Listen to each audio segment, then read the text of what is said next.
to eliminate occurrences of abandoned projects. From the international scene, Narendra Modi pays a visit to Ukraine, the first pan-Indian Prime Minister since it gained independence from the Soviet Union in 1991. Details of these and more coming your way shortly. Do stay with us.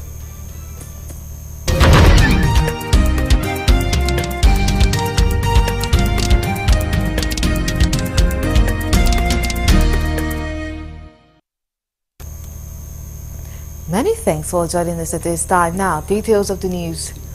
The Minister of Works, David Umahi, has declared that the ministry will not propose any new projects for the 2025 fiscal year aiming to minimize or eliminate the occurrence of abandoned projects.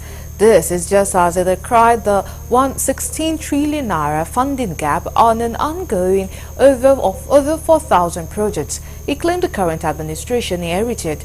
The minister made this pronouncement during the media briefing in Abuja, marking his first year in office. Umahi disclosed that the ministry would not propose new projects for the 2025 fiscal year unless otherwise dictated by President Bola Tinubu, stressing that he asked the Ministry of Finance to provide funds for the completion of the ongoing project. The minister further explained that inflation has contributed significantly to the rising cost of most of these projects and it would be in the nation's best interest. The minister further highlighted initiatives aimed at ensuring value for money in government projects, including the removal of consumer price index from all contracts and the introduction of inflow pricing.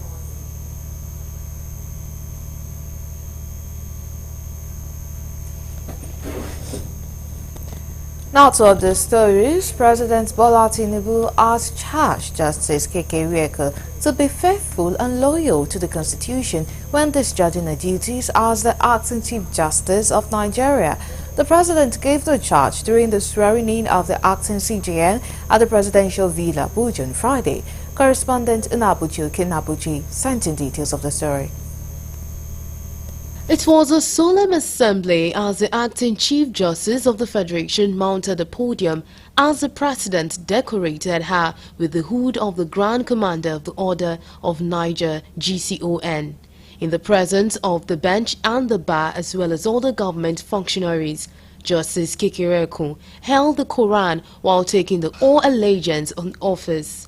Elated President Bola Tinubu, who administered the oath, acknowledged that the position of the CJN comes with enormous responsibilities as the leader of all judicial institutions in the country. He, however, wants the occupants of that position to imbibe the highest level of integrity in the discharge of duties, given the finality of the Supreme Court judgment. I also encourage you to defend the judiciary's independence. Always promote the cause of justice, strengthen mechanism for integrity, discipline, and transparency in the judicial sector, and pursue other reforms or initiatives to sustain public confidence in the judiciary. The acting CJN, who will now wait for the confirmation of her appointment by the Senate, assured of her resolve to take the judiciary to greater heights. She also spoke about the battered image and integrity of the judiciary, saying her administration will work to improve on its reputation and make sure that people have more confidence in the judiciary. We'll make sure that people have more confidence in the judiciary. And I believe that it's not a one-man job. We all have to be on board. And because we all see where the areas are that need improvement, I believe that there will be cooperation because we all want to see a better judiciary. Her lordship is from Lagos State, and expectedly the governor of her state, Babajide Sanwo-Olu, described her as an outstanding jurist who has seen it all, having grown from being a magistrate to a Supreme Court justice. Time that we all need to continue to ensure that our democracy understands and appreciates the clear separation of power, and for everyone understanding and knowing fully well that yes, they are independent, but we all need each other at various verticals to ensure that it all fits in, appropriately. So for me, it's really for the judiciary, which the former CJN had started the reforms to continue, and for her to show that leadership that we know her too well for. Kekere Ekun, the 23rd Chief Justice of Nigeria and the second female to be elevated to the position, succeed Justice Ariwola, who assumed office on June 27, 2022 and bowed out on Thursday, August 22, 2024, upon attaining the mandatory retirement age of 70 years. She is currently 66 years old and is expected to serve until her retirement in 2028.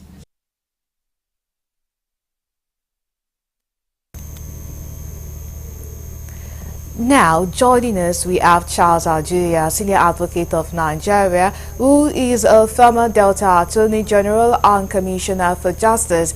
He'll join us to speak on the new CJN and other legal matters. Good evening and thank you so much for joining us on Galaxy TV News. Yes.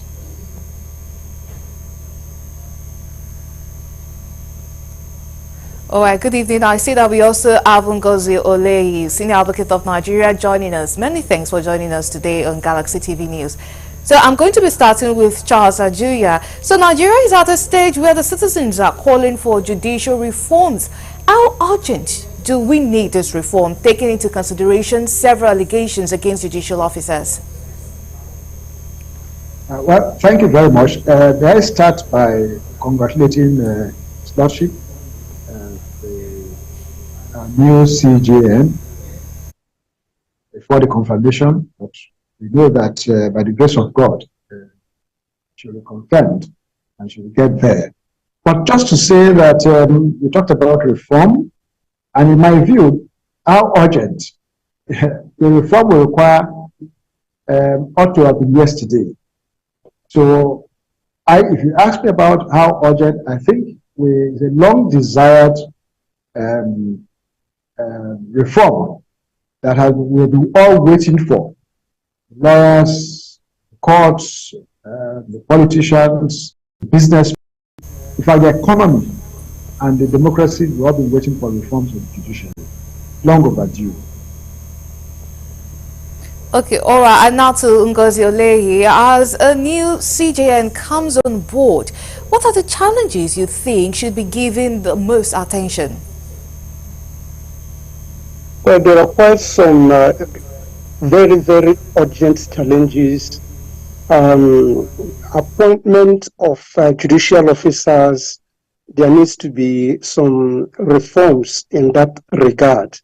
And the confidence of the people have withered so much, the confidence they have on the judiciary. And if it continues that way, that is very, very dangerous if we are to have a democracy in Nigeria. So it is very, very urgent. Nigeria, indeed, by all available indices, has become a failed state. And if we have to recover Nigeria from the bottom of the pit that it is presently, one of the things that must be recognized is that there is a nexus between the judicial institution and economic development. So this question of delay of cases in courts, and I believe that in the absence of corruption, if we do not have corruption, we have enough resources with emphasis, that will sustain appointment of more justices of the Supreme Court, even though the law limits it to 21, and get that law amended. This issue of having land matters or civil cases lasting for 10 years at the Supreme Court is a sad development. So the reform should also take that into consideration. And of course, restoring the confidence of the people, as I said, is critical to our moving forward when we are talking about rising from where we are right now to noble heights that we ought to be.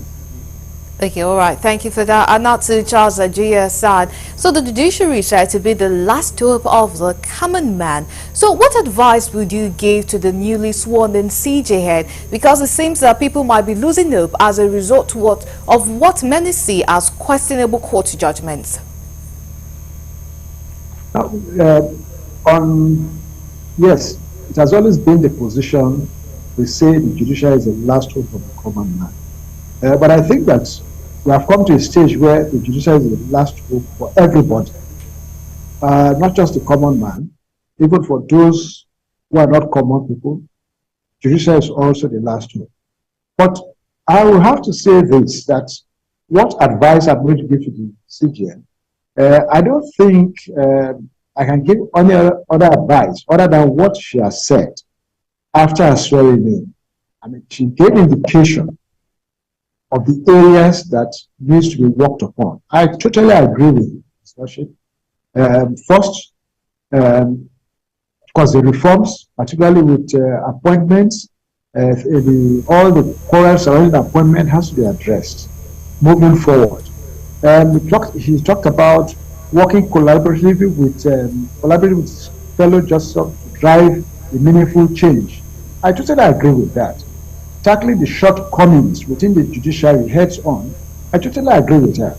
So if these three are done, then I'm sure that she'll be able to reshaping the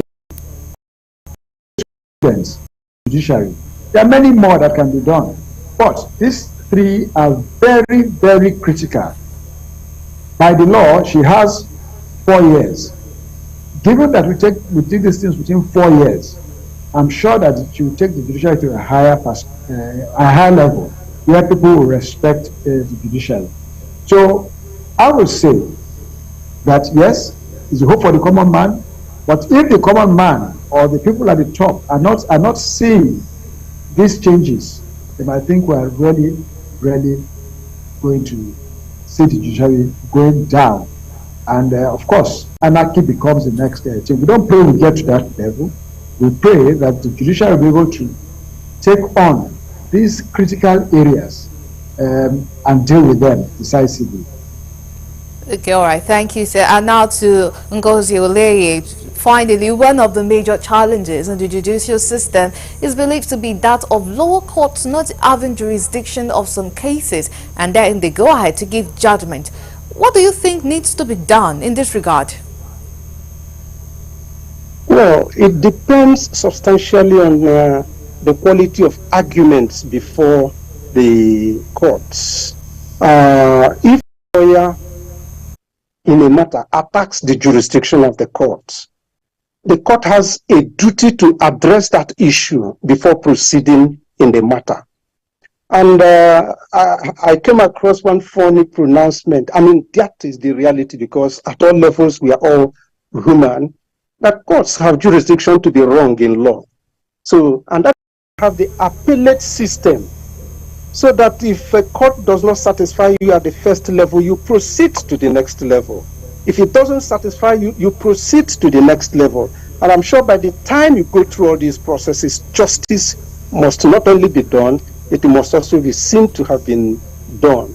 So it's not a big deal as such if the quality of arguments are sound enough to give a judge the direction that he ought to follow in any case. All right, thank you very much for that.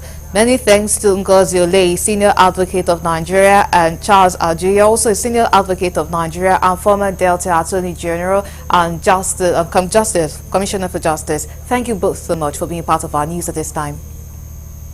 Thank you for having us. All right, now moving on to other stories. The Supreme Court has affirmed the re-election of Bayelsa State Governor Duye Diri after dismissing the appeal of Temipere Shiva, candidate of the APC in the November 11 off-cycle election In the judgment, the 5-member Apex Court panel, headed by Justice Lawal Garuba, affirmed the Court of Appeal's decision of 15 July, which deemed Silva's appeal an abuse of court process for filing 2 notices of appeal. Citing a section of the 1999 Constitution, the Apex Court panel held that the APC governorship candidate has only one right to appeal the judgment of the tribunal and not multiple. The court therefore faulted the APC governorship candidate who filed 2 notices of appeal to the appellate court. In a unanimous judgment, the appeal was therefore dismissed by the Supreme Court for lacking merit. The electoral body INEC had declared the governor jury of the PDP garnered a total of 175,196 votes to defeat his closest rival Silva of the APC, who polled 110,108 votes. And still on that, the Supreme Court has affirmed Governor Usman Ododo of All Progressive Congress APC as winner of the off-cycle election held in Kogi State on November 11. This follows the dismissal of the appeal of Murtala Ajaka, candidate of the SDP, who fought the outcome of the election. In a unanimous judgment, the Apex Court held the decision of the Court of Appeal, which on 27 May affirmed the election of Ododo. The Apex Court panel said the allegation of substantial non-compliance with the Electoral Act was not proven by the SDP governorship candidate.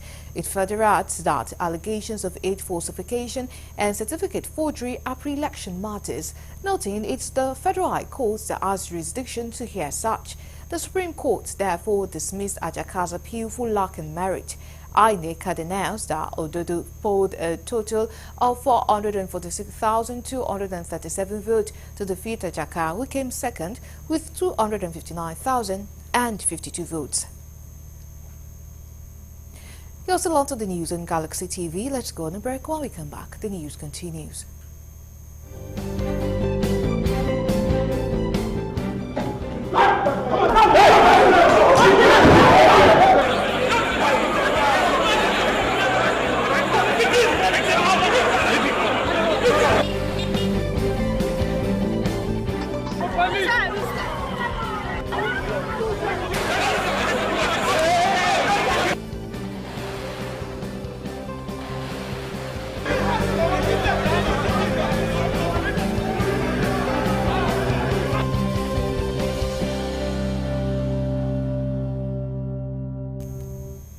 We are glad to have you back. Now, for more updates and latest news, please visit our website www.galaxytvonline.com.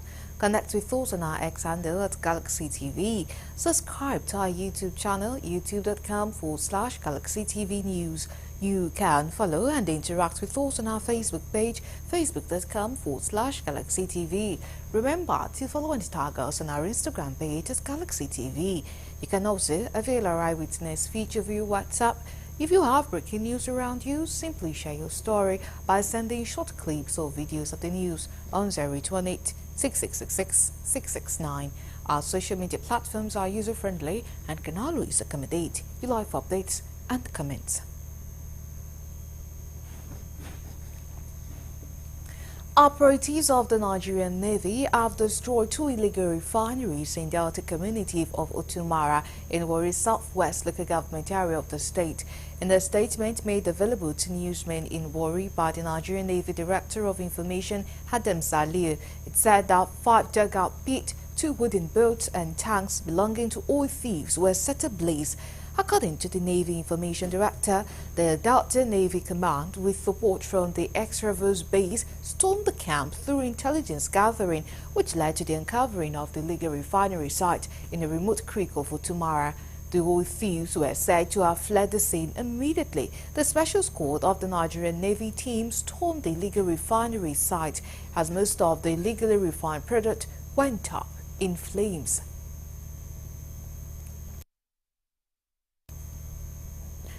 Now, we move to the international desk for more news.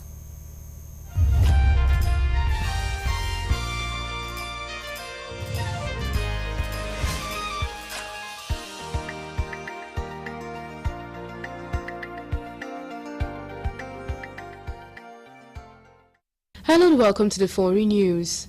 India's Narendra Modi was welcomed to Ukraine's capital Kyiv by President Volodymyr Zelensky in the first visit to the country by an Indian Prime Minister since it gained independence from the Soviet Union in 1991. Zelensky embraced Modi before the two leaders started talks at the Mariinsky Presidential Palace, where the president said they honored the memory of the children whose lives were taken by Russian aggression. Modi's visit to Ukraine was very friendly and historic, Zelensky said.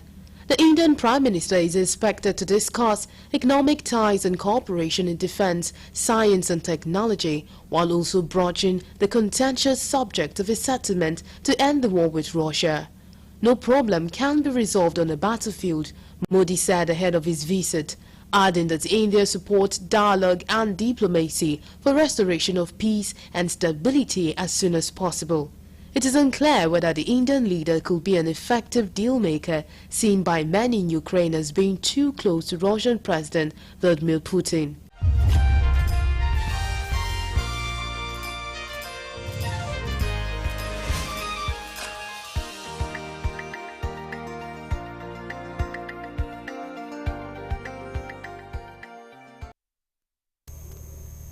And that's it for now, but do join us at 9 p.m. for our primetime news. My name is Iribami Salako. See you then.